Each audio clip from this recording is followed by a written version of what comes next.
이슈의 핵심에 가장 가까이 그리고 쉽게 다가갑니다. 오후에 뉴스 세포를 깨우는 시간 뉴스 오후 시작합니다. 이재명 대표가 체포동의안 가결은 검찰 수사에 날개를 달아줄 것이란 메시지를 냈습니다. 표결을 하루 앞두고 나온 사실상의 부결 요청입니다. 어젯밤에 차량 18대를 들이받은 음주 무법 질주, 경찰이 실탄 6발을 쏘면서 진압했습니다. 잠시 후에 검거 장면 살펴보겠습니다. 오늘도 쇼트트랙부터 시작합니다.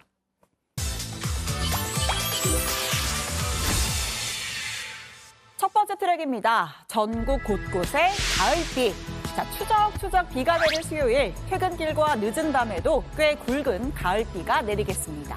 내일까지 예상 강수량은 서울과 인천, 경기 북부 10에서 60mm, 경기 남부와 영동에는 최대 100mm, 충청과 남부지방에는 최대 120mm 이상입니다. 특히 부산과 경남 남해안 그리고 제주도에는 최고 150mm가 넘는 큰 비가 예상됩니다. 남해안의 경우 이미 지난 주말에 폭우가 쏟아져서 지반이 약해져 있죠. 또 여기에 바람까지 강하게 불 전망이라 추가 피해 없도록 대비 철저히 해야겠습니다. 오늘 낮 최고 기온 서울 23도, 광주와 대구가 25도에 머물렀습니다. 낮과 밤의 기온차가 점점 커지고 있으니까요. 건강 관리에도 유의하셔야겠습니다. 두 번째 트랙입니다. 윤미향 2심 징역형입니다. 정의기억연대 후원금을 횡령한 혐의 등으로 재판에 넘겨진 윤미향 무소속 의원이 2심 재판에서 징역형 집행유예를 선고받았습니다. 징역 1년 6개월에 집행유예 3년입니다. 유죄로 인정된 후원 횡령 액수는 1심 1,700만 원에서 8천만 원으로 늘었습니다. 재판부는 여성가족부 등에서 국고 보조금을 편취한 혐의와 고 김복동 할머니 조의금을 관련 없는 용도로 사용한 혐의도 유죄로 판단했습니다. 상고를 통해서 제 무죄를 다시 한번 입증을 해나가려고 하고 일본군 위안부 문제 해결을 위한 30년의 운동이 소멸되지 않도록 재판부가 어떤 부분 좀 잘못 봤다고 생각하십니까? 이상 위반하겠습니다. 대법원에서 징역형이 확정될 경우 윤 의원은 의원직을 상실하게 됩니다. 네, 오늘 세 번째 트랙 9주 연속 1위 신기록입니다. 그룹 방탄소년단 BTS 멤버들의 솔로 활동에서도 변함없이 큰 인기를 얻고 있습니다. 사랑하는 사람과 일주일 내내 함께하고 싶다는 내용을 담은 전국의 솔로곡 세븐. 빌보드 글로벌 차트에서 9주 연속 1위를 기록했습니다. K-팝 가수 최장 기록이라고 합니다. 네, 방탄소년단의 기존 기록 다이너마이트 8주 기록을 뛰어넘은 건데요. 적수가 없는 나 자신과의 경쟁을 하는 그런 느낌입니다. BTS 그리고 K-팝의 위력을 실감하게 됩니다. 네 번째 트랙, 뇌 실험 참가자 모집입니다. 정확히 말하면 뇌에 컴퓨터 칩을 이식하는 임상시험에 참가자를 모집하는 겁니다. 영화 아니고 진짜인 네. 거죠. 실제로 이런 일이 벌어지나요? 이 실험의 설계자가 역시 괴짜 천재 일론 머스크인데요. 머스크의 뇌신경과학 스타트업 뉴럴링크가 준비 중입니다.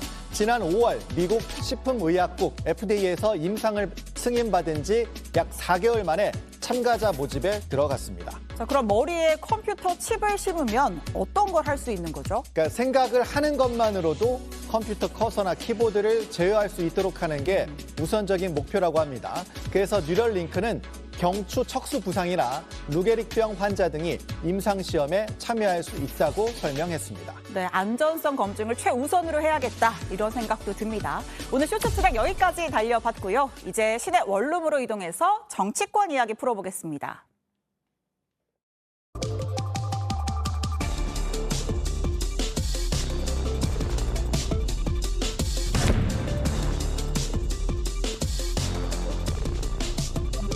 이재명 대표가 분명하게 얘기해 주시는 게 맞다 이런 지도자라고 한다면 이번에 당론적으로 가결을 해줘라고 민주당 의원들의 요청을 하고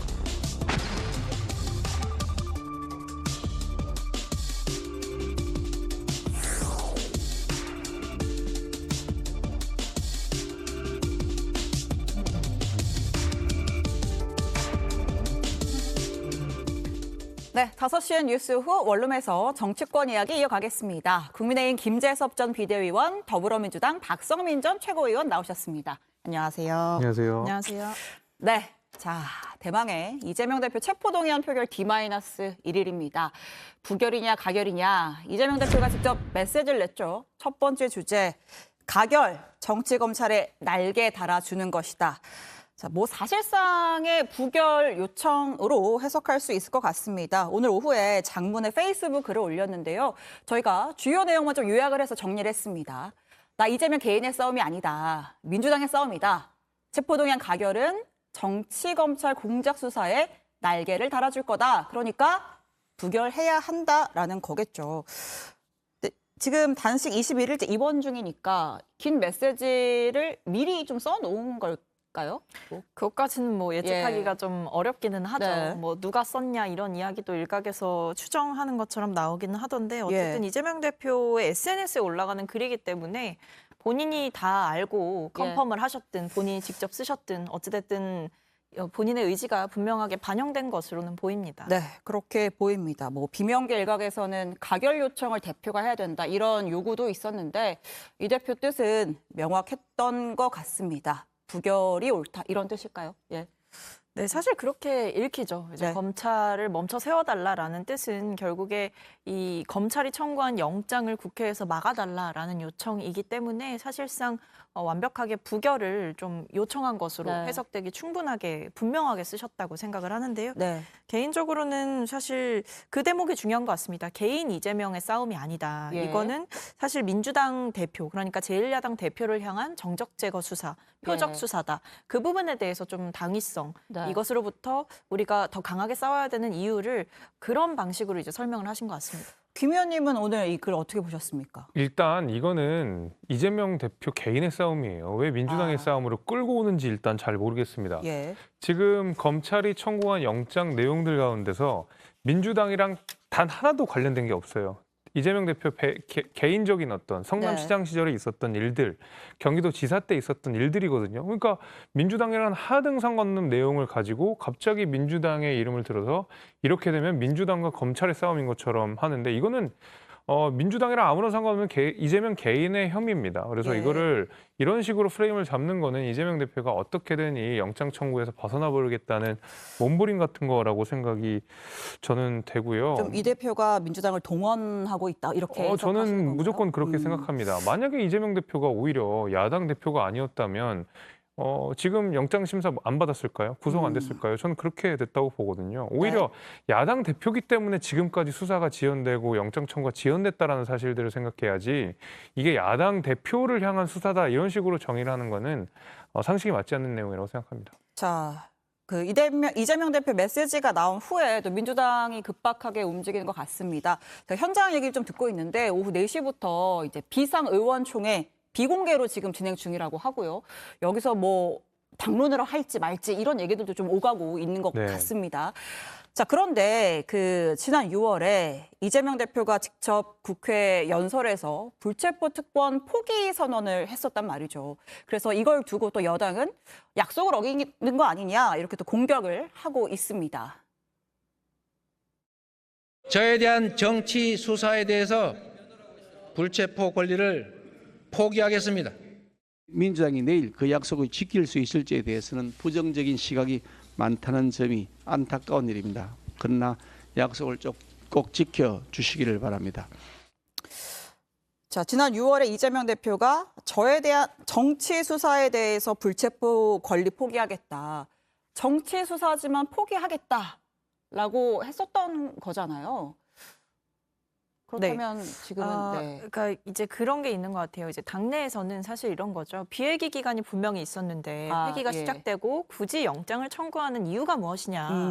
그리고 또 한편에서는 그런 해석도 나옵니다. 사실 검찰도 좀 확실하지 않은 것 아니냐. 왜냐하면 굳이 백현동 쌍방울 2개를 묶어서 영장을 청구했고 예. 영장을 청구하는 그 시기 자체도 사실 빨리 영장을 청구하고 싶었다고 한다면 비회기 기간에 네. 백현동 것만을 단독으로 친다든지 할 수가 있었는데 우리가 비회기 기간까지 만들어줬는데 그때 영장을 치지 않아 놓고 이제 와서 그리고 대표가 심지어 단식 중인 와중에 이렇게 구속영장을 청구하는 것은 너무나 무도하고 너무나 이 검찰의 이 폭주가 계속되고 있는 것 아니냐. 그런 이제 비판 비판이 당 내부에서는 좀 제기가 되고 있는 것 네. 같고요.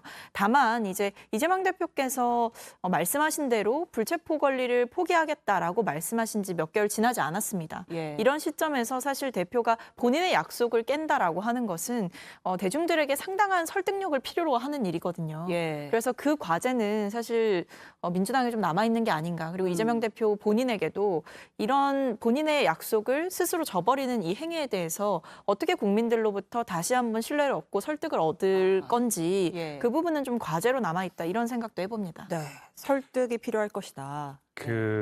이재명 대표가 대선 과정 중에서도 불체포 특권 포기하겠다라고 했는데 뭐 포기하지 않고 결국 부결이 됐잖아요.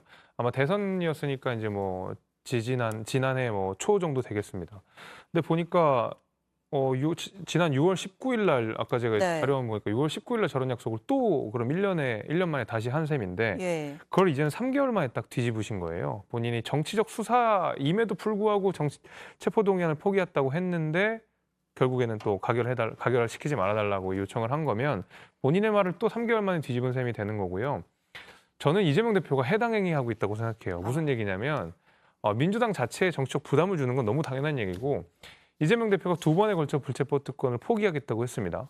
그리고 이재명 대표가 그 천신만고 끝에 혁신위를 띄워가지고 그 많은 논란 끝에 내놓은 첫 번째 안이 불체포 특권 포기하겠다는 거예요. 그래서 지금 민주당 의원들이 지금 가결이 당론이냐 부결이 당론이냐 이런 논의할 필요가 없어요. 민주당의 당론은 불체포 특권을 포기하는 게 당론입니다. 이미 정해진 당론이라고 봐야 돼요. 정해져 있는 것이다. 당연하죠. 그럼 그 전까지 했던 모든 행위들은 다 의미 없는 행위가 되는 거거든요. 네. 이재명 대표가 민주당의 당론으로 정해진 불체포 특권 포기를 정면으로 위배하고 있는 것은 이재명 대표 스스로가 해당 행위를 하고 있다. 그 이재명 대표의 뜻과 반대로 민주당 의원들이 가결표를 던지면 이거는 이재명 대표에 대한 항명이다. 저는 이렇게 생각합니다. 자, 어제 문재인 전 대통령이 또 이재명 대표 병문안을 갔었잖아요. 이걸 두고서 또 이제 친문과 친명 어쨌든 민주당을 좀 집결시켜줬다 이런 해석을 낳기도 했습니다. 그래서 어떻게 보면 이재명 대표에게 힘을 실어줬다라는 해석이 있었는데 그럼에도 불구하고 오늘 표결 하루 전날에 이렇게 부결을 사실상 요청한 것은 뭐 그만큼의 위기감이 좀 반영된 거 아니냐 이런 얘기도 있고 또 비명계에서 또 일관되게 가결을 주장하는 목소리가 있었잖아요. 그래서 뭐 이원욱 의원 같은 경우에는 이 대표가 스스로 가결을 요청해야만 방탄 비판에서 벗어날 수 있다 이런 이야기도 했었는데 직접 듣고 좀 대화 이어가겠습니다. 당론으로 부결을 정하자는 등 뭐 이런 식의 그 민주당의 모습을 보인다면 여태까지 그 이재명 대표가 해왔던 그 진정성은 싹 사라지고 역시 방탄이었어라고 하는 걸로 낙인 찍히게 되겠죠. 가결을 던진 사람 의원들은 아마도 대부분 가결을 또 한번 선택할 가능성이 높아 보이고요. 자, 오늘 이재명 대표의 메시지가 그래서 어떤 영향을 미칠 것인가가 또 궁금합니다. 부결로 확실하게 기울 것인지 아니면 일종의 뭐 역효과, 민주당 내 이탈표가 더 나올 것인지 어떻게 전망하세요? 정확하게 예측할 수는 없습니다만 사실 당 안에서 이재명 대표에 대한 동정론이 상당히 많이 확산이 된 건 사실이에요. 예. 그래서 친명이든 비명이든 가리지 않고 네. 이재명 대표에 대한 그 동정론이라든지 또는 검찰 수사에 대한 불만 같은 것들이 최고조에 달하다 보니까 네. 사실 부결을 하는 게 이번에는 맞지 않겠냐 이런 설령 이제 국민들에게 좀 욕을 먹더라도 네. 그것을 감수하고라도 이번에는 한번 우리가 지켜줘야 되는 것 아니냐 이런 공감대가 있었던 것이 사실인데요. 네. 근데 또 한편으로 생각해 보면 지난번에 사실 체포동의안을 표결했을 때 꽤나 상처가 컸단 말이죠. 네. 왜냐하면 뭐 가결표 던진 의원들을 색출해야 된다 또는 기권표 던진 의원들은 누구냐 이러면서 맞습니다. 굉장히 당내에 좀 여러모로 분란이 있었습니다. 네. 그러다 보니까 이재명 대표 역시도 좀 강하게 메시지를 내신 게 아닌가라는 네. 추정도 해보고 한편으로는 사실 어떻게 보면 이 혼란스러운 상황 속에서 좀 관망하고 있었을 의원들의 표심에는 예. 이런 이재명 대표의 메시지가 사실 좋게 다가오지 않을 수도 있어요. 왜냐하면 예. 이재명 대표께서 본인이 했던 약속을 내가 지키겠다. 나를 그 법원으로 보내달라. 가결을 찍어달라라고 하면 오히려 의원들이 그래도 어떻게 우리가 대표를 직접 그렇게 보내냐라고 예. 생각하면서 부결을 하셨을 수도 있는 분들이 네. 오히려 약간 좀 본인이 했던 약속을 뒤집는 거에 대한 정치적 부담 같이 지고 가게 되면서 또 다른 선택을 하실 수도 있지 않을까 싶긴 합니다. 정말 내일 투표 가봐야 알겠네요. 저희 조금 전에 그래픽에 나갔었습니다. 지난번 1차 체포동의안 표결 때의 결과인데 당시에 찬성, 그러니까 가결표가 한 표도 많긴 했지만 과반이 안 돼서 결과가 부결이었죠. 이때 민주당 의석수랑 비교해 봤을 때 민주당에서 기권과 부결, 그러니까 가결표, 그러니까 소위 말하는 이탈표가 최소한 31표 정도 될 것이다. 이렇게 분석을 했었단 말이죠. 이번에도 한 30표가 조금 모자르게 나와야만 가결이 된다고 보는데 김 의원님은 어떻게 전망하세요? 그럼에도 불구하고 저는 부결 될 것 부결 될 같아요. 거다? 예, 예. 뭐 이렇게까지 문재인 대통령까지 방문을 해가지고 예. 이렇게 두 분이 다 사실상 부결을 호소하고 있는 상황이기 때문에 네.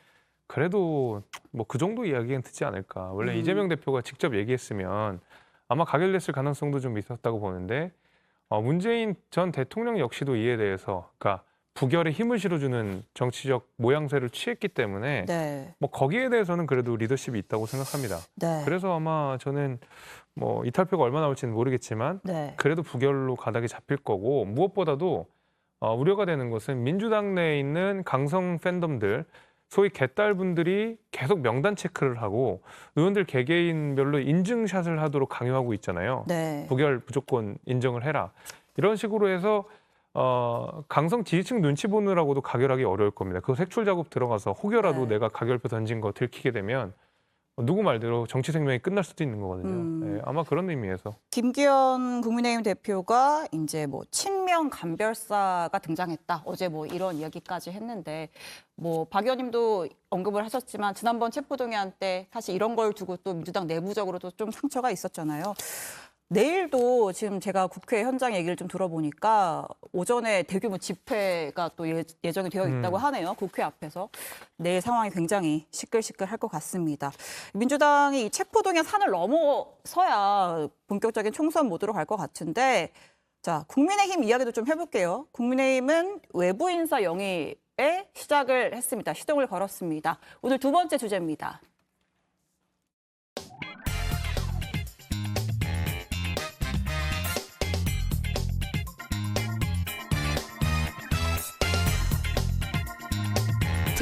옛말에 이런 말이 있습니다. 망하는 집안은 집안 싸움에 날 새는 줄 모르고 흥하는 집안은 사람이 드나들기 마련이다.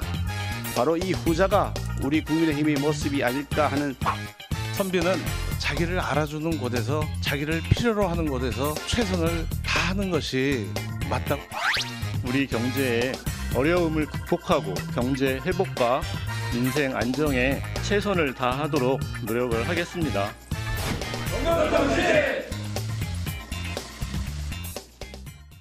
자, 총선 한 7개월 남았습니다. 국민의힘에서 이제 인재 영입이라고 하죠. 시작을 했고요. 면면을 좀 보니까요. 굉장히 눈에 띄는 뭐 인사들이 있습니다. 문재인 정부에서 일했던 사람들이 있고 또 노무현 정부 청와대 출신이어서 또 민주당 소속으로 또 남양주 시장에 당선됐던 그런 분들도 있고 뭐 물론 최근에는 또 이재명 대표가 각을 세웠던 인물이긴 하지만 네, 지금 면면을 저희가 좀 정리를 해서 보여드리고 있는데 자 대충 키워드를 보면 총선 노선이 반야당, 반 전 정부 이렇게 보여요. 어떠세요? 뭐 그런 네. 인상을 주는 것 같습니다. 예. 그래서 약간 이번 인재 영입에 대해서 저도 약간 아쉬운 면을 표하는 게 아쉬우세요? 약간 예. 좀 아쉽습니다. 왜냐면은 그러니까 외부 인사라고 했을 때 저는 좀 젊고 참신한 인물들이 많이 올 거라고 생각했거든요. 김 의원님 같은 그런. 뭐 저까지는 너무 예. 과찬이시고 예. 물론 이제 저분들이 다 훌륭한 분들이긴 하지만은 대개는 이제 인재 영입이라고 하면 예. 좀 젊은 분들 이렇게 해서 당에서 좀 키우거나 상징성이 있는 분들이 대개는 이제 1기 멤버로 많이 들어오게 되는 그렇죠. 관례들이 있잖아요. 예. 아무래도. 근데 저분들이 훌륭한 분들이지만 뭐 2기 내지는 3기 정도에 와서 안정감을 좀 주는 방식으로 가면 더 좋지 않았을까 하는 생각이 좀 있습니다. 그래서 오히려 좀 젊고 뭐 좀 다양한 분야에 이런 인재들이 왔었으면 더 많은 화제가 되지 않았을까 이렇게 생각이 됩니다. 뭐 김기현 대표는 좀 진영을 아우르는 빅텐트를 꾸린 거다 이렇게 평가하던데 동의하십니까? 사실 근데 인재 영입의 핵심은 저는 확장성이라고 생각을 하거든요. 예. 그런데 방금 뭐 김재섭 위원님도 비슷한 취지로 말씀 주셨지만 사실 제가 봤을 땐 일종의 이 문재인 정부를 향한 그리고 민주당을 향한 공격수를 영입한 것으로 보여요. 그러니까 중도 무당층에 소구될 수 있는 전문성이 있는 인물 또는 미래 비전이 있는 인물 이런 분들이 아니라 사실은 어떻게 하면 문재인 정부를 더 아프게 때릴 수 있을까? 어떻게 하면 이재명 대표를 더 아프게 공격할 수 있을까? 이런 그 공격수의 관점에서 진용을 꾸리는 것 같다라는 생각이 들어서 사실 최근에 있었던 그 윤석열 정부의 그 소폭 개각, 뭐 여가부 장관, 국방부 장관 후보자 이런 분들도 결국에 굉장히 막말 전력으로 논란이 됐던 분들. 그러니까 쉽게 말하면 민주당 패널들과 굉장히 열심히 싸우고 그리고 굉장히 그 과정에서 막말을 하셨던 뭐 이런 분들이 좀 들어가지 않았습니까? 지금 후보자로. 그래서 보면 이게 결국에는 이 총선 역시도 뭔가 미래에 대한 비전, 민생에 대한 집권 여당으로서의 책임감보다는 사실 민주당을 어떻게 더 세게 때릴 수 있느냐 이런 공격수의 관점에서 사람을 뽑고 있는 것 같아서 이런 인재 영입은 중도나 무당층의 효과가 별로 없을 거라고 봐요. 오히려 그 진영 안에서 더 잘 공격해 줄 수 있는 사람이 왔다라고 고정 결집 지지층의 환호를 받을 수는 있겠죠. 공격수인데 공격력은 있는 사람들로 평가하십니까? 근데 일단 제가 잘 모르는 분들도 있어가지고 그런가요? 정치 공안 여자인 저조차도 잘 알지 못하는 분들이 있는 걸로 이게 봐서 가장 뼈아픈 비판일 수 있는데 사실 이제 정말 뼈아픈 공격수를 데려오려면 인지도도 받쳐줘야 되는 거거든요. 알겠습니다. 인지도 있는 인물이 한 명 있었습니다. 또 한 명은 아니죠. 좀 뭐 영입 1호라고 내세웠던 시대전환 대표였던 조정원 의원이 이제 국민의힘 빅텐트에 들어왔습니다. 어저께 직접 왜 국민의힘과 합당하려는지 이유를 직접 밝혔습니다. 들어보고 이어가겠습니다. 변한 건 조정훈이 아니라 더불어민주당이라고 생각합니다. 제가 원내에서 바라본 민주당은 제가 예전에 알던 민주당과 너무 달랐습니다. 굳이 표현하자면 87년에 멈춘 정당 같습니다. 네, 변한 건 민주당이다라고 하면서 국민의힘과 이제 손을 잡겠다라고 했는데 또 아이러니한 거는 국민의힘에서 다 환영하는 분위기는 아닌 것 같단 말이죠.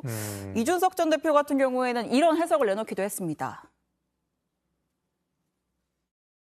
조정훈 의원 개인은 어떤 포부를 가지고 그럼 국민의힘에 함께하겠다는 건지 모르겠지만은 이게 맥락이 굉장히 부자연스럽습니다. 왜냐하면 사람의 철학이라는 게 이분들이 나이 50대 가지고 갑자기 경제관이 그렇게 바뀐다든지 아니면 정치관이 바뀐다고 보기가 어려워요. 정치관이 바뀐 게 아니라면 뭐가 바뀌었을까? 뭐 어떤 목적이 있었을까? 이런 해석을 낳게 하는 발언인데 뭐 사실 조 의원이 당적을 지금 4번 바꿔서 지금 국민의힘과 지금 손을 잡은 상황입니다. 어떻게 평가하세요? 네. 저는 굳이 1호 인재 영입이었어야 했을까? 라는 약간 아쉬움이 있습니다. 물론 뭐 한 4, 5 이렇게 해가지고 국민의힘의 외연을 확장하는 데 역할을 해줄 수 있을 거라고는 생각이 됩니다만은 1호가 가진 상징성에 비해서 저는 그 파급 효과가 크진 않을 거라고 생각하는 게 뭐 여러 가지가 있지만 일단 조정훈 의원의 저 말이 좀 동의하기 어려운 게 있어요. 예를 들면 더불어민주당이 변했다라고 하는 건데 저거는 약간 자기 합리화 같아요. 제 생각에는. 왜냐하면 더불어민주당이 그러니까 더불어민주당에 입당하셨을 무렵 그러니까 2020년에 지금이랑 거의 똑같은 비판을 민주당에서 했습니다. 그 당시에 조국 전 장관 사태 있었었고요. 내로남불 여러 가지 이슈 있었고요. 당연히 그때 코로나 대응부터 해서 부동산 문제 켜켜이 쌓여있는 문제가 2020년에도 다 있었거든요. 근데 4년 만에 갑자기 그런 문제가 뭔가 더 많이 생겨가지고 민주당이 더 나쁘기 때문에 국민의힘에 온다라는 얘기는 저는 좀 자기 변명 같아요. 오히려 좀 솔직하게 이야기를 해서 국민의힘이 내 가치 노선에서 잘 맞다. 뭐 국민의힘에서 내가 이런 역할을 할 수 있을 것 같다라는 이야기를 조금 더 솔직하게 하셨으면 저는 좋았을 거라고 보는데. 뭐 솔직함 얘기를 해서 말인데 이제 마포갑에 좀 공천을 받을 걸로 전망이 된다 이런 얘기도 있거든요. 그러니까 결국에는 이 지역이라고 하는 것은 그 사람이 가지는 상징성 내지 그 사람의 어떤 캐릭터 같은 것들은 잘 맞아떨어져야 되는 부분이 있거든요. 예를 들면 뭐 그래서 지연 학연 이런 걸 따져가면서 지역구를 정하게 되고 제가 도봉에서 정치를 하는 건 도봉에서 살았기 때문에 태어났기 때문에 도봉에 나온 스타. 도나스잖아요. 이런 거가 있는데 그러면 조정훈 의원이 마포갑에 가서 수도권 선거에 어떤 긍정적인 영향을 미칠 것이냐에 대한 의문이 저는 남아요. 예를 들면 그쪽에서 뭐 어떤 경쟁력이 있는 무언 일들을 했었느냐 아니면 그 가운데서 어떤 역할들을 했느냐 이런 걸 생각해 보면 마포갑은 그냥 좋은 지역구 아닌가? 국민의힘한테 유리한 지역구 아닌가라는 네. 생각이 좀 들죠. 민주당이 변해서 나갔다라는 말 들으면 사실 민주당 입장에서 기분 좋은 얘기는 아니잖아요. 네. 저희도 뭐 노땡큐죠. 이런 분은 이렇게 신념도 철학도 없고 본인의 자리만을 찾아서 이렇게 시시각각 변하는 사람, 카멜레온 같은 사람 원하지 않습니다. 사실 정치에서 제일 중요한 건 결국에는 철학이고 본인의 원칙, 네. 일관성 있는 모습일 텐데 사실 이분 같은 경우에는 앞서 지적해 주셨듯이 4번이나 뭔가가 바뀌었잖아요. 예. 지난번에는 뭐 서울시장인가요? 단일화할 땐 박영선 후보랑 했었어요. 네, 2년 전에 그러니까 그때는 그랬고 예. 또 지금은 이제 와서 갑자기 또 국민의힘으로 가시면 결국에는 본인이 앉기 좋은 자리 찾아서 가는 그런 철새 정치인으로밖에 안 보일 거다 이렇게 생각을 합니다. 그리고 이런 분을 1호로 영입한다는 것은 사실 김기현 대표의 굉장한 실책이에요. 이런 부분에서 제가 봤을 땐 당내에서 굉장한 불만이 있을 거다.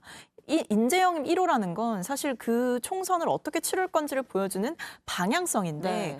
사실 조정훈 의원이 어떤 정치적인 비전을 제대로 보여줬길래 이분을 1호 인사로 했냐. 네. 결국 그동안 뭐 이재명 대표에 대해서 비판하고 또는 뭐 김건희 여사를 감싸고 특검법에 네. 반대를 그렇죠. 했었죠. 그런 정치적인 행위를 해오셨던 분인데 뭐 거기에 대한 평가를 떠나서 이분의 노선 자체가 이분이 표방했던 중도 실용 노선과 도대체 얼마나 가깝냐. 냉정하게 봤을 때 제가 봤을 땐 그냥 국민의힘 인사들과 색깔이 맞으신 것 같아요. 그러다 보니까 그냥 입맛에 맞는 인사를 지금 1호로 영입해서 오히려 당내 분란을 키우고 있다고 생각합니다.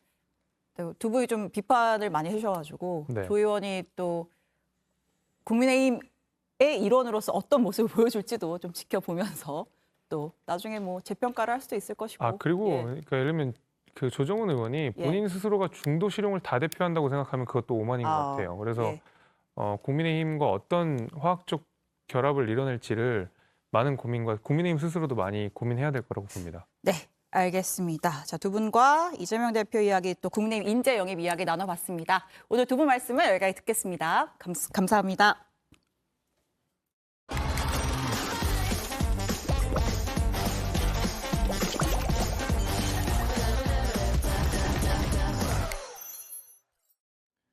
네, 뉴스룸에서 이어가겠습니다. 사건으로 우리 사회를 들여다봅니다. 지금부터는 서준배 경찰대 교수, 이경민 변호사 두 분과 함께 하겠습니다. 어서 오십시오. 네, 안녕하세요. 네, 이 변호사님은 오늘 뉴스오후 첫 출연입니다. 네, 맞습니다. 함께 좋은 방송을 해보도록 하시죠.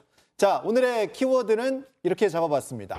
한밤의 무법 질주입니다.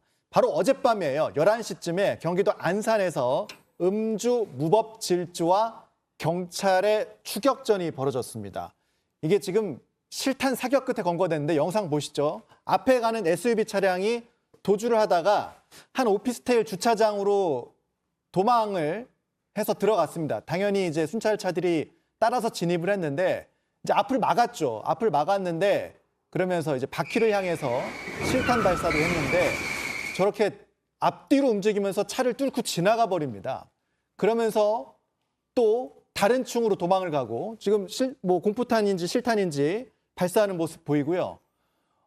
막 그 주차돼 있는 차량들을 이리저리 치고 받으면서 계속 도주를 시도합니다. 앞범퍼가 다 망가졌는데도 계속 도주를 시도하고 순찰차에 막혀서 결국에는 이제 움직이지 못하는 상황이 됐는데 자, 출동한 경찰들이 운전석의 유리창을 깨고 3단봉으로 깨고 진입을 했고요.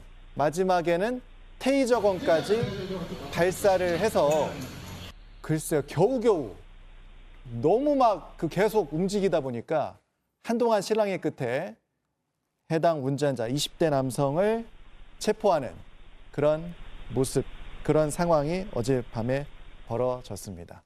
자, 일단 추격 과정부터 다시 짚어볼게요. 시민의 신고를 받아서 경찰이 일단 출동을 했습니다.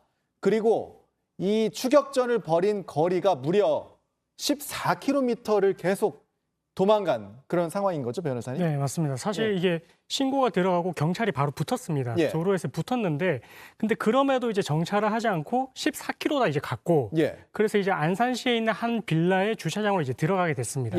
들어가서도 지상 4층까지 또 올라갔다가 또 2층까지 또 내려오고 겨우 이렇게 이제 문을 열고 이제 테이건까지 이제 써서 제압이 됐던 그런 상황입니다. 14km 정도를 도망간다는 거리는 굉장히 긴 거리거든요. 그렇죠. 14km 정도 음주 차량이 도주했다는 얘기 들어보신 적 있으세요? 예, 아주 이례적인 경우입니다. 예. 예, 특히 경기 남부 경찰청 관할이라서 예. 관할이 넓고 예. 그래서 안산 단원경찰서 예. 그리고 시흥경찰서 그리고 그 경기 남부 경찰청까지 총 10대의 순찰자가 추격을 해서 예. 했는데 14km나 도망간 거는 아주 이례적인 상황이죠. 10대 순찰자가 이제 출동했다고 말씀하셨는데 10대면 보통 경찰이 어느 정도 출동한 규모라고 보면 되겠습니까? 예, 보통 경찰은 코드 0, 코드 1, 코드 2가 있는데 예. 코드 0가 가장 강력한 단계고 사실 10대는 그렇게 흔한 경우는 아닙니다. 예. 이 같은 경우는 아까도 말씀드린 것처럼 여러 관할에 걸쳐 있었기 때문에 예. 경찰이 관할을 다 동원을 해서 총력, 입체적 작전을 해서 쫓아간 거라고 보여집니다. 10대 정도 출동하는 경우는 그렇게 흔하게 볼 수 있는 예, 상황은 많지가 절대 않습니다. 아니잖아요. 그리고 무려 14km를 도주한 상황인데, 자, 영상처럼 한 이제 건물의 주차장으로 들어가서도 뭐 지상 4층, 뭐 네. 지상 2층을 왔다 갔다 하면서 계속 도주를 했단 말이죠. 자, 저 상황까지 몰렸는데도 계속 차들을 들이받으면서, 그러니까 순찰차 포함해서 저 주차장에서 18대를 네. 들이받았다는 거예요. 네. 죄가 더 중해지죠? 사실 이게 지금 보시면 아시겠지만 일단은 차량을 들이받았기 때문에 예. 재물손괴죄도 이제 적용이 될 수 있는 사안이거든요. 그렇죠. 그런 상태이고 지금 어쨌든 이제 확인된 바로는 이제 음주의 전력도 있다라고 하고 있습니다. 예. 그래서 이전에 형사처벌 전력도 있기 때문에 더욱더 이제 재질이 안 좋은 사람으로 볼 수 있고 그렇기 때문에 경찰 입장에서도 이걸 이제 신병에 대해서 확보를 해야 된다. 그래서 예. 이제 구속영장까지 신청할 예정이다. 이렇게 이제 밝혀졌습니다. 방금도 영상에 나오지만 탕탕 소리가 나옵니다. 예. 그러니까 경찰들이 공포탄도 발사하고 실탄도 발사하는데 공포탄 2발, 실탄 6발을 발사. 그래서 경찰들이 탄화를 모두 소진할 정도였다 그래요. 예, 경찰관이 소지한 권총에는 예. 1인당 공포탄 1발 그리고 실탄 3발이 들어 있습니다. 예. 근데 이제 2명이서 자기가 가진 공포탄과 실탄을 모두 총 8발을 사용한 거고요. 그러니까 2명의 경찰이 총에 있는 공포탄 1발, 그리고 예. 실탄 3발씩 다 모두 소진. 예. 그런데도 이제 불응을 했기 때문에 지금 보시는 것처럼 3단봉으로 유리창을 깨고 또 테이저건으로 예. 제압을 한 상황입니다.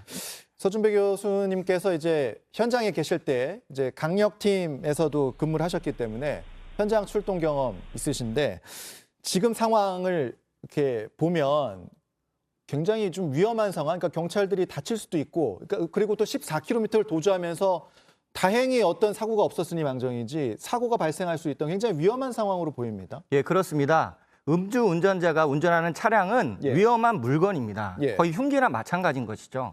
사실 야간이었기 때문이었지 낮에 아동들이 뭐 등하교하는 이런 시간이었다면 정말로 불특정 다수의 특히 어린아이들까지 많은 피해를 인명피해가 발생할 수 있었던 상황이었기 때문에 예. 정말 이 가해자는 엄정한 처벌을 받아야 될 걸로 보입니다. 경찰의 그 출동한 경찰들의 대응 보시면 영상 보시면 매뉴얼대로 좀 대응을 했습니까? 어떻게 보세요? 예, 그렇습니다. 그 경찰의 대응 단계는 총 5단계로 나눠지는데 예. 지금 이 가해자의 행위는 아주 그 치명적인 공격 단계로서 가장 높은 단계로 보여집니다. 보시는 것처럼 계속해서 차를 들여받고 또 사람들을 위해를 가할 수 있는 상황이기 때문에 이에 맞게 경찰은 매뉴얼에 따라서 가장 높은 단계인 고위험 물리력, 바로 권총을 사용하는 게 가장 높은 단계거든요. 적정한 매뉴얼의 사용으로 보여집니다. 네, 변호사님. 그렇다면 이제 종합적으로 보게 되면 이 음주 운전자에 대해서 종합적으로 어떤 혐의가 좀 적용이 될 수 있을까요? 일단 차량을 이용해서 이제 범죄를 일으켰기 때문에 특수 공무집행방해가 될 수가 있고요. 예. 그리고 이제 도로교통법 위반 음주운전이 될 수 있고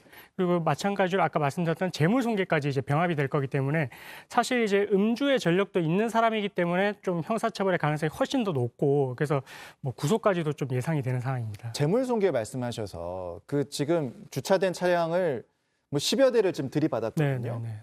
저기에 이제 주차했던 차주분들 이거 보상을 과연 어떻게 제대로 받을 수 있는 것인가? 뭐 이것도 저는 궁금하긴 하더라고요. 어떻습니까? 일단 음주 상태에서 사고를 일으켰기 때문에 보험사에서 뭔가 이제 보험금이 지급될 수 있는 상황은 아니고 예, 별도로 개인적으로 이제 민사상 손해배상 이제 해야 되는 손해배상 책임을 져야 되는 그런 상황이 있습니다. 굉장히 또 그 과정도 쉽지 않은 과정이 예. 될 수 있겠군요. 예, 맞습니다. 피해 회복 과정 쉽지 않은 상황도 예상이 되는데 자, 이번에 이렇게 경찰들이 공포탄도 쏘고 실탄도 발사한 것이 그러니까 우리가 요새 흉기난동 사건이 막 발생한 이후에 특별 치안 활동을 경찰이 선포를 했잖아요. 그 이후에 첫 총기 사용 사건이라고 합니다. 그러니까 경찰이 요새 보면 현장에서 매우 강력하게 대응하는 그런 상황들을 볼 수 있습니다. 경찰청에서도 그런 부분들을 많이 홍보를 하고 있는데 지금 보시는 장면은 흉기를 들고 있는 한 남성에게 테이저건 대신 곧바로 권총을 이제 들이대면서 제압을 시도해서 결국 제압이 되는 그런 상황이고요. 또 곧바로 테이저건을 써서 흉기를 들고 있는 남성들을 제압하는 그런 상황들도 지금 많이 볼 수 있는 그런 상황입니다. 자, 좀 강경 대응을 지금 경찰이 연이어서 하고 있는 상황인데 지금 이 경찰의 강경 대응하고 있는 그런 상황 두 분은 좀 어떻게 보시는지가 좀 궁금해요. 먼저 서준배 교수님 이 상황들, 이 흐름들 어떻게 보고 계십니까? 예, 깨진 유리창 이론이 있지 않습니까? 예. 지금 우리나라가 치안 강국이고 안전한 나라였는데 최근에 이상동기 범죄들을 비롯해서 사회적으로 지금 깨진 유리창들이 많이 나타나고 있습니다. 그렇기 때문에 경찰이 초장에 이 범죄 분위기를 제압하기 위해서 아주 적절한 물리력을 강경하게 사용할 필요가 있다고 봅니다. 그래서 적정한 대응이고 이런 썩은 사과들을 초반에 잘 골라내지 않으면 사실 사회 전체가 병들고 다 전체가 무너질 수가 있는 상황이기 때문에 이런 초장에 적극적으로 대응을 잘 하고 있다고 생각합니다. 지금 범죄 분위기를 빠르게 제압하기 위해서는 권총 사용 등의 이제 강력한 대응이 좀 필요하다. 서 교수님은 이렇게 진단을 하고 있는 상황인데 변호사님은 어떻게 보고 계셨어요? 네, 이게 좀 사회적인 분위기가 좀 바뀌었다는 느낌이 들거든요. 예전에는 좀 경찰이 이렇게 진압을 했을 때 과잉 진압이다 이런 말도 좀 있었어요. 그래서 이제 일반 시민들도 이런 부분에 대해서 이렇게까지 할 필요가 있었나 좀 이렇게 비판하는 시각도 있었는데 근데 지금은 오히려 이제 그렇게 이제 방치를 해서 피해가 커지는 것보다는 선제적으로 뭔가 적극적으로 대응을 할 필요가 있다.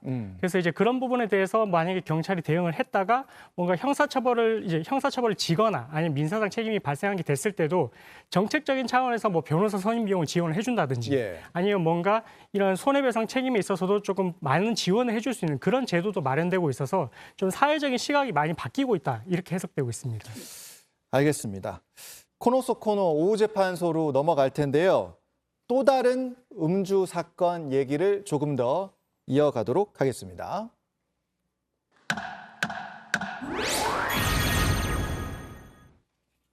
오늘 주목해볼 재판은 대전 스쿨존 음주운전 사고입니다. 그러니까 인도를 걷고 있던 9살 배승아 양이 사망했던 사건입니다. 오늘 검찰이 음주운전자 방 씨에게 징역 15년을 구형했습니다. 당시 CCTV 영상인데 많은 분들이 또렷하게 기억을 하실 겁니다. 지난 4월에 발생했던 사건이고 대낮에 오후 2시에 대전에서 60대 방 씨가 만취한 상태로 차를 몰다가 어린이 보호구역에서 있던 인도로 돌진해서 배승아 양을 포함해서 초등학생 4명을 덮쳤던 그런 사건입니다. 자, 오늘 이제 검찰이 이제 구형하는 상황까지 이제 왔는데 재판 과정에서 유족들이 굉장히 힘들어했습니다. 잠시만 다시 듣고 오겠습니다. 저희는 지금 10년, 20년으로 지금 싸우고 있잖아요. 저는 그걸로 만족스럽지가 않습니다. 고작 20년 살게 하기 위해서 그렇게 해야 되나 싶기도 하고 저는 너무 억울합니다. 우리 딸이 돌아올 수만 있으면 저는 악마라고도 기약하고 싶은 마음이에요. 저는 저 때도 인터뷰 보면서 저 말이 너무 기억에 남았는데 딸이 돌아올 수만 있으면 악마하고도 계약하고 싶은 마음이다. 그런 얘기. 자, 운전대를 잡기 전에 방 씨가 술에 취해서 막 이제 비틀거리면서 걸었던 장면이 공개가 되면서 더 공분이 높아졌던 그런 사건이기도 합니다, 교수님. 예. 과거에 음주운전 전력도 있고 또 공무원으로 이제 퇴직하신 분인데 퇴직한 사람인데 저도 집이 대전이고 딸이 둘이 있지만 정말 그 자녀들은 눈에 넣어도 아프지 않은 그런 가장 소중한 정말 사람들 아닙니까? 정말 이 피해자들이 울부짖는 고통을 저도 이해할 수 있고 한자 성어로 단장지혜 그 장을 칼로 끊는 그런 아픔을 정말 느낀 상황이기 때문에 정말 이제 이런 음주운전은 정말 사회에서 없어져야 된다 그렇게 생각합니다. 그 음주운전 이제 범행에 대해서 없어져야 된다 이렇게 말씀하셨고 검찰도 오늘 이런 음주운전 범행에 대해서 사법부가 경종을 울려야 한다면서 징역 15년을 구형을 했는데 이 징역 15년 구형에 대해서는 변호사님은 어떻게 보셨습니까? 네, 일단은 그 위험운전치사상 이 제명에 따르게 되면 상한이 무기징역까지도 사실 가능하거든요.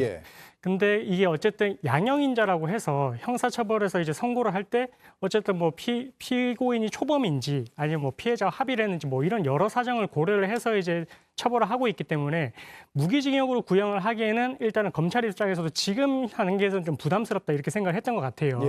근데 아무래도 이 음주운전을 통해서 이제 사고가 발생했을 때 피해가 아주 큰 만큼 이런 부분에 있어서는 조금 더 경종을 울리는 차원에서 좀 구형에 있어서도 조금 더 좀 과중돼서 이제 해야 되는 게 아닌가. 예, 조금 이렇게 생각되긴 합니다. 조금 더 형량을 높여서 구형할 필요가 있지 않았나 예, 이렇게 변호사님은 이제 보셨는데 뭐 어차피 구형이야 이제 검찰에서 하는 것이긴 합니다만 교수님의 이제 뭐 일반 시민의 입장에서 보신다면 경찰이기 이전에 이 15년 구형에 대해서는 어떻게 보셨어요? 예, 지금 15년은 정말로 그 억제력, 다른 사람들한테 일벌백계 할 수 있는 것으로 봤을 때는 아직 부족합니다. 음주운전을 하게 되면 패가망신을 하게 되고 평생을 반성하며 지내야 된다. 더 강화될 필요가 있다. 저는 그렇게 생각합니다. 그 이제 음주운전자 60대 이제 방 씨가 오늘 최후 변론을 할 때 이제 진심으로 사죄한다 이렇게 최후 변론을 했습니다. 그러면서 이제 공탁금을 냈었다고 그래요. 변호사님, 공탁금이 무엇인지, 그러니까 공탁금이란 걸 왜 냈는지 간단하게 좀 설명해 주실까요? 네, 공탁이라는 게 이제 피해가 발생한 사건에 있어서 그 당연히 이제 피해자가 있으니 그 피해를 이제 회복을 해주는 게 어쨌든 양형에서도 이제 참작이 되는 내용인데, 근데 다만 이제 피해자가 합의를 하면 좋겠지만 합의를 원하지 않는 경우가 있습니다. 그러니까 공탁금이라는 건 이제 피해 회복을 위해서 본인이 이제 돈을 내겠다 하는 게 공탁금인가요? 네, 그래서 이제 그 공탁금을 피해자들이 찾아갈 수 있게끔 이렇게 이제 해놓는 제도인데, 다만 이제 피해자들이 이거에 대해서도 뭔가 이제 받지 않겠다라고 거부를 하면 그 공탁금에 대해서 수령을 거부를 할 수 있긴 하거든요. 근데 어쨌든 지금 단계에서는 이 합의가 되기 전 상태이고, 이 상태에서 지금 피해 회복을 위해서 공탁을 해놓고 이 부분에서 찾아가라 이렇게 되어 있는 상태라고 보시면 될 것 같습니다. 유족은 이제 어떤 사과와 변명도 듣고 싶지 않다. 엄벌에 차해달라. 그러면서 이제 공탁금도 수령하지 않은 그런 상황입니다. 다음 달에 선고 예정인데 변호사님 간단하게 재판부 판단 좀 예상해 본다면 어떻게 예상하세요? 네, 일단은 공탁은 했긴 했지만 피해자들이 공탁금 수령 자체를 거부를 하고 있고 계속해서 엄벌에 처해달라고 하고 있기 때문에 형량은 조금 중형이 예상되고 사실 저 개인적인 의견으로도 지금 이 형량이 조금 낮다라고 생각은 되긴 하지만 그래도 생각을 했을 때는 한 징역 10년에서 한 12년 정도 이렇게 선고가 되지 않을까 좀 조심스럽게 생각이 됩니다. 다음 달에 선고 예정인데 이 사건 워낙 사회적인 충격이 컸던 사건이기 때문에 그 재판 결과까지 저희가 좀 계속 챙겨서 보도록 하겠습니다.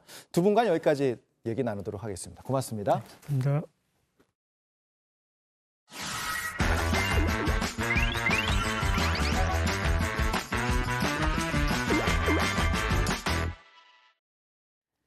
네, 정희윤 기자와 함께하는 보니보니 시간입니다. 네. 어서 오십시오. 오늘은 어떤 본이죠?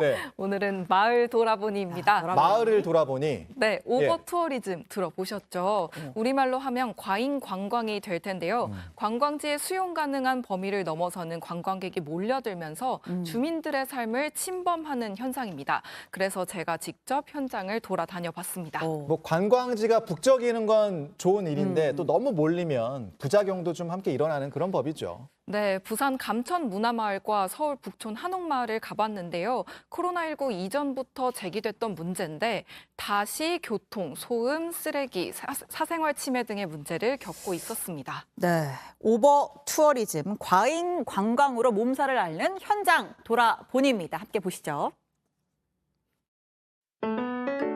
동화 속에 들어온 것만 같은 알록달록한 이 마을은 부산의 감천 문화마을입니다. 그런데 이 아름다운 마을에 사는 주민분들의 고민은 많다고 합니다. 왜 그런지 제가 오늘 한번 둘러보겠습니다.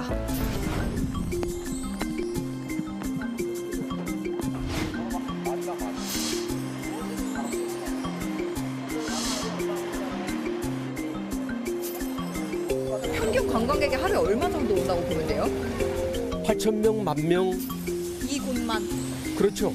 뭐 엉망이에요, 엉망. 그냥 사람이 뭐 바글바글 해가지고 차선은 하나뿐이 없지. 관광버스 한 4대만 여기 딱 정차돼 있으면은 앞뒤로 차가 다 막혀 있어요.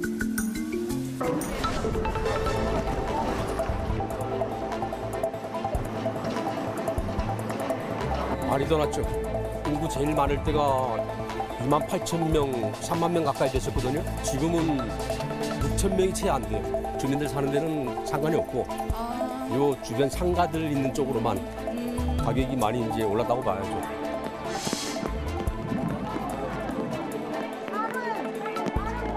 이 많은 관광객이 와도 정작 여기에 돈 쓰는 건 없고 외부에서 말하기는 그건 니들이 알아서 해야 된다고 하지만은 쉽진 않아요. 원 주민들한테 아무런 이제 혜택 같은 게 없다고 하면 이게 문제거든요. 관광단체나 정부 차원에서 어떤 이제 혜택을 줄 수 있는 정책적인 게 됐으면 좋겠다는 생각.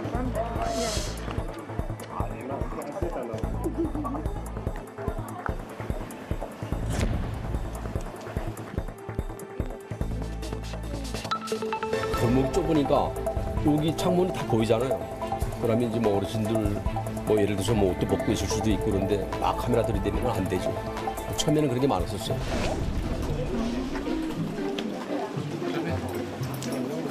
지금 북촌 한옥마을 앞에 도착했는데 이 골목 초입부터 외국인분들이 엄청 많거든요.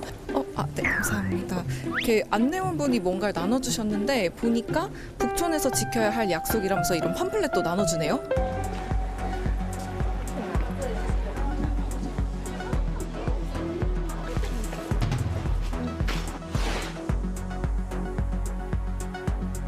I didn't know it was residential area. I thought it was just like old houses. Then there was no one here. But then I saw all these signs and I realized that's people actually lives here. Yeah, I saw it. Then I was just like, oh, so people live here. Then I was just like, so I tried to keep my volume down.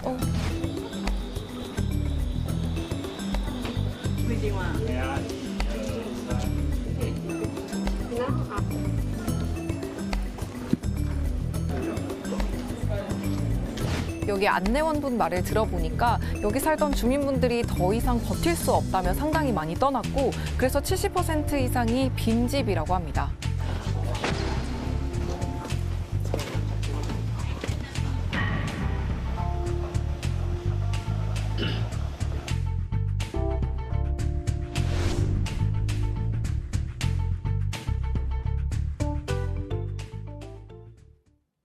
네, 우비를 입고서 현장을 열심히 마을을 돌아봤습니다. 열심히. 네, 부산 현장을 보니까 감천 문화마을은 비가 저렇게 오는데도 관광객들이 막 끊이지 않고 계속 올 정도면 평소에는 더 많았을 것 같다. 이런 생각이 드는데 뭐 안타깝게도 두 곳 모두 주민들이 많이 떠난 그런 상황이군요.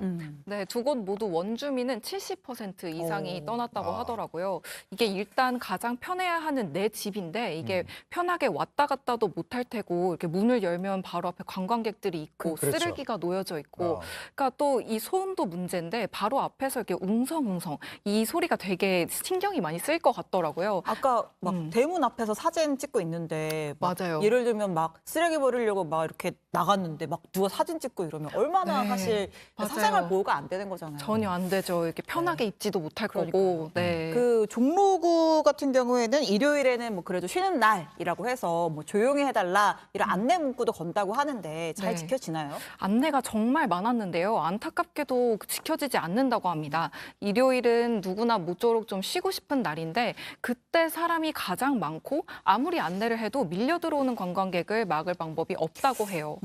외국인들도 많고 이러니까 막 설명하기도 쉽지 않을 것 같고. 맞습니다. 자, 주민들과 이 관광이 상생하는 방법은 뭐가 있을까요?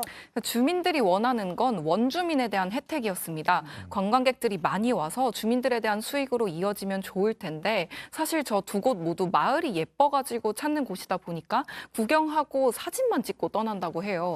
또 저렇게 안내를 해도 통제가 안 되는 부분들이 계속 발생하니까 정부나 지자체가 정책적으로 나서주면 좋겠다는 의견도 있었습니다. 결국 원주민이 다 떠나버리면 그곳의 매력은 이제 사라지는 맞아요. 거잖아요. 그렇죠. 그럼 관광지도 다시 사라지는 건데 원주민과 관광객이 공존할 수 있는 대안이 꼭 필요할 것 같습니다. 오늘 마을 돌아보니 잘 들었습니다.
네, 뉴스 마지막 코너입니다. 오늘 온라인에서 가장 핫한 키워드 소개하는 코너죠. 네, 오키도키 민키형과 함께하는 오키 빅데이터 전문가 전민기 팀장 나오셨습니다. 어서 오십시오. 네, 반갑습니다. 오키도키 전민기입니다. 네.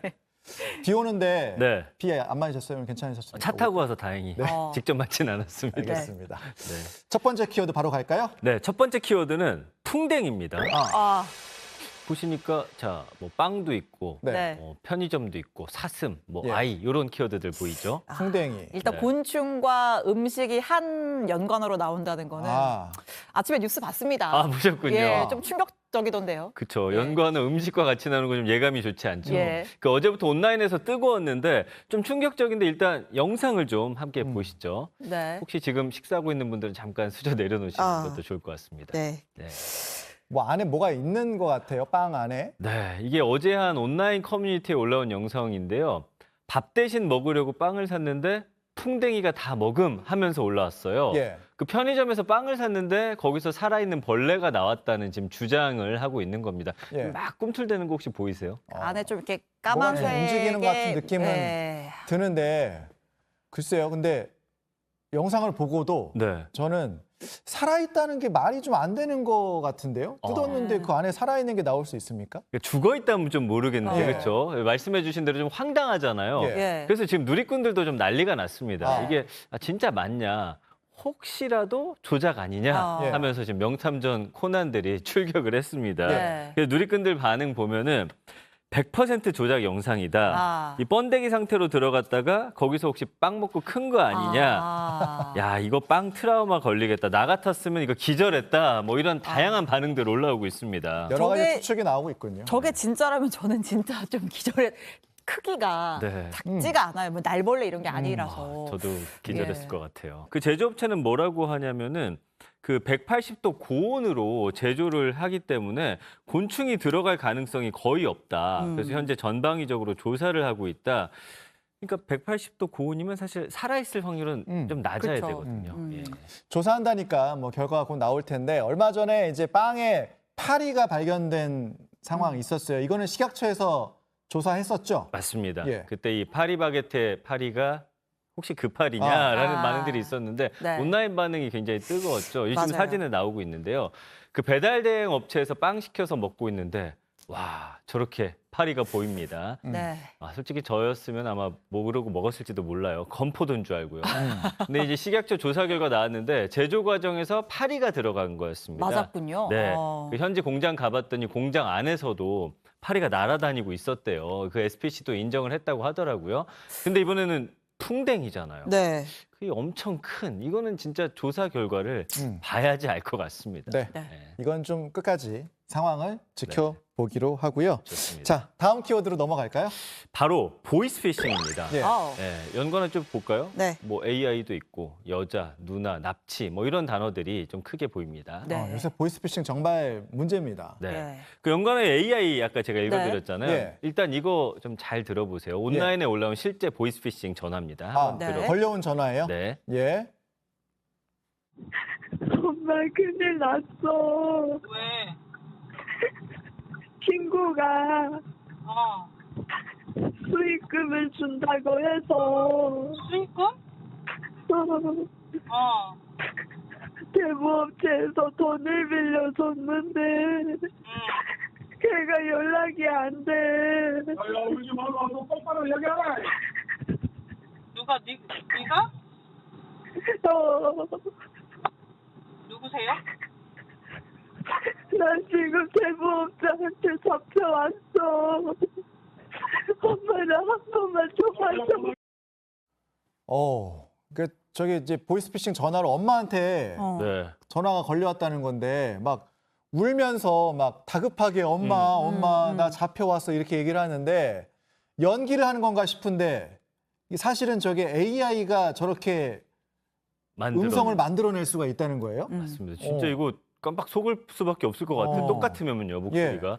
이게 올린 사람 얘기를 들어보니까 자기 딸 목소리랑 진짜 똑같았어요. 그러니까 이제 딸 목소리를 AI로 만들어서 저렇게 이야기를 한 거고요. 네. 전문가가 저 음성 파일을 분석해봤는데 그 중간에 남자 목소리 잠깐 나오는데 야, 울지 말고 똑바로 얘기해라 이거. 맞아요. 사투리까지 다 묘사를 하던데요. 그것도 AI가 만든 거라고 합니다. 네. 이 CG, 그 딥보이스를 통해서 이거를 완벽하게 이제 목소리를 만든 건데 딥보이스라는 건 이제 인공지능 딥러닝. 딥러닝은 이제 컴퓨터가 스스로 학습하고 판단할 수 있는 그런 능력을 가진 거예요. 그 목소리를 합성한 단어인데 AI 기술 활용해서 특정인 목소리를 흉내내는 기술. 그렇죠. 딥페이크다 해가지고 왜 유명인도 얼굴에다가 합성하는 거. 목소리까지 막 만들어내잖아요. 그래서 지난번에 저희 AI 히든싱어 해가지고 덕진이 형 나왔을 때 그랬어요? AI 가수 목소리 맞추고 이런 건 했었거든요. 네. 근데 이런 유명인들은 목소리가 워낙 알려져 있으니까 그렇다고 쳐도 그 다른 일반인이었을 텐데 어떻게 일반인 목소리를 AI로 만들 수가 있는 거예요? 그러니까요. 이 AI 기술이 진짜 급격하게 발전을 했습니다. 그래서 예전에는 딥보이스 만들려면 말씀해 주신 대로 많은 분량의 음성이 필요하기 때문에 유명인들 위주였어요. 그렇죠. 뭐 자료가 많아야 뭘 만들어내니까. 그렇죠. 근데 이제는 20초 분량의 목소리만 있으면 이게 제작이 가능하다는 거예요. 그래서 예를 들면 전화번호만 알아내서 잘못 건 전화인 척 통화를 하는 거예요. 누구시죠? 하면 아니에요. 뭐 이런 말 할 거 아니에요. 거기서 이야기를 좀 더 길게 끌어내면 그거 따가지고 그 자리에서 만들 수 있다는 건데 이거 한번 좀 들어보실래요? 네. 오늘 마포구 상암동은 비가 내리고 있으며 최저 기온은 22도, 최고 기온은 23도로 예상됩니다. 이건 안 웃고 못 베길걸요. 전주 비빔밥의 반대말은 다음 주 비빔밥. 너무 어이없는 개그가 나와서 지금 심각한 분위기예요. 아니 왜 박진기 앵커 멘트는 앵커 같은 멘트죠. 저는 저런 어줍잖은 개그. 나오고.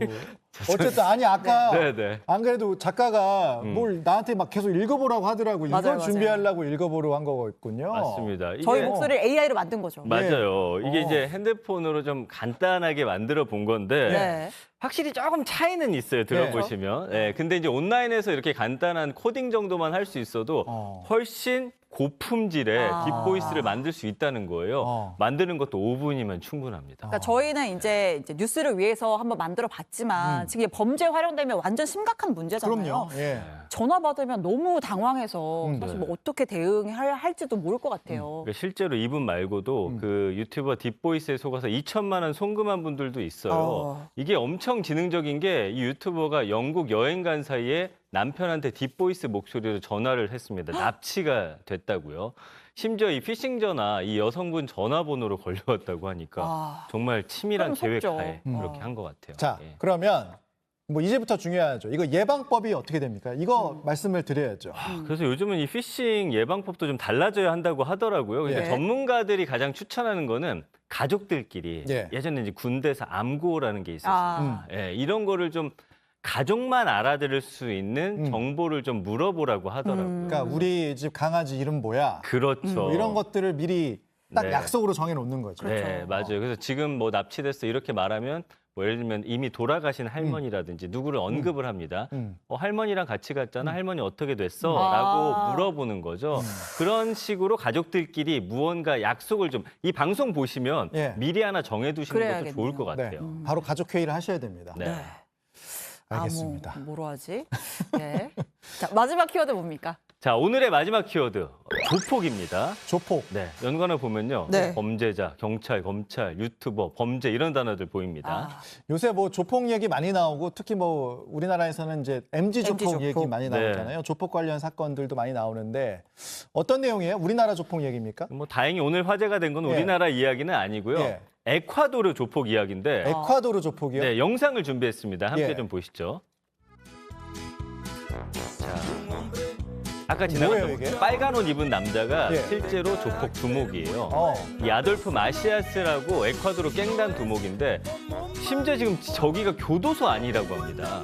저기가 교도소라고요? 교도소에 술이 있고 막 운동도 뭡니까? 하고 옷도 막 저렇게 입고 있나요? 그러니까 황당한 거죠. 이게 예. 지난주에 공개된 뮤직비디오인데 이 영상 나오고 나서 벌써 17만 명이 봤습니다. 예. 그 에콰도르 교정청 측에서는 카메라 장비나 제작사 출입이 허가된 적 없다라고 지금 입장을 밝혔거든요. 근데 교도소 안에서 저런 영상을 뮤직비디오를 찍었다. 조폭이 뮤직비디오를 찍었어요. 교도소에서. 그렇죠. 이럴 수가. 가능합니까? 미스테리죠. 어떻게 할 수가 있었던 거죠? 그거를 모르겠는 거예요. 예. 근데 이 사람 교도소에서 수감자답지 않은 생활을 한 경우는 분명한 것 같습니다. 예. 그 지난 7월에는 이 사람 교도소 내에서 폭동 일으켜서 31명이 사망을 했대요. 그때도 평화협정을 체결한다면서 영상을 공개를 했고요.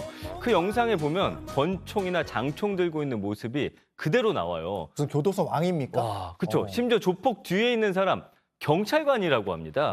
뒷짐지고 선. 네. 그러니까 이게 이 노래 내용도 이 네. 사람을 두목 중에 두목이라고 또 추어 올리는 그런 내용이에요. 예. 뭐 에콰도르에서도 반응이 당연히 안 좋겠죠. 말이 안 되는 거니까요. 네. 그런데 우리가 뭐 에콰도르 조폭 얘기하긴 하지만 네. 우리나라에서도 요새 그 유튜브 같은 영상을 보면 이제 자기가 뭐 조폭이라고 하면서 소개하는 그런 유튜브 채널들이 꽤 있어요. 뭐 맞아요. 이것도 사회적인 문제가 좀 되는 거 아닙니까? 맞습니다. 예. 그 예전에 그 조폭 유흥업소나 도박으로 돈 벌었잖아요. 예. 요즘은 유튜브로 지금 돈 번다는 얘기 나올 정도로 구독자도 많고 그다음에 수익도 어마어마합니다. 뭐 구독자 한 30만은 기본이고 100만이 넘는 조폭 유튜버도 있어요. 예. 이 사람들이 실제로 자기가 한 범죄의 그 썰을 풀면서 인기를 끌고 있는데 네. 슈퍼챗 후원금 제일 많이 받은 사람이 5억 3천만 원이나 받았고요. 그 이후에 뭐 3억 받은 사람도 있고 1억 받은 사람도 있더라고요. 이해가 안 가는데. 그러니까 예. 무슨 얘기를 거기서 막 자기 범죄 얘기하는 거예요? 그렇죠. 그걸 이게 막- 말이 안 되죠. 유튜브에서 자기가 했던 범죄 행위들 미화해서 지금 더 문제가 되고 있고요. 예. 폭행해 놓고서 맞을만 했다 이 사람이. 아니면 성추행, 성희롱을 자랑처럼 얘기한다든지.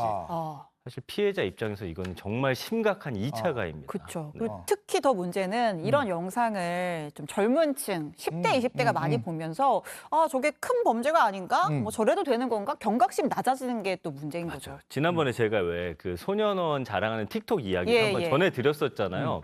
이 범죄는 자랑할 게 아닙니다. 저 어릴 때도 이제 조폭들 나오는 영화 보면서 그 안에 되게 미화돼 있어서 막 따라하고 그런 아이들 많았거든요. 아무튼 절대 해서는 안 되는 행동 같아요. 경찰도 뭐 MZ 조폭과의 이제 전쟁 뭐 이런 부분들을 선포했으니까 이 부분도 좀 지켜봐야 되겠어요. 맞습니다. 알겠습니다. 오늘도 잘 들었습니다. 고맙습니다. 고맙습니다. 네, 뉴스오 오늘 준비한 소식은 여기까지입니다. 네, 오늘 밤 전국 곳곳에 비 예보 있습니다. 특히 남부 지역에 많은 비가 온다고 하니까 안전사고 유의하셔야겠습니다. 편안한 저녁 보내시고요. 내일 다시 뵙겠습니다. 고맙습니다.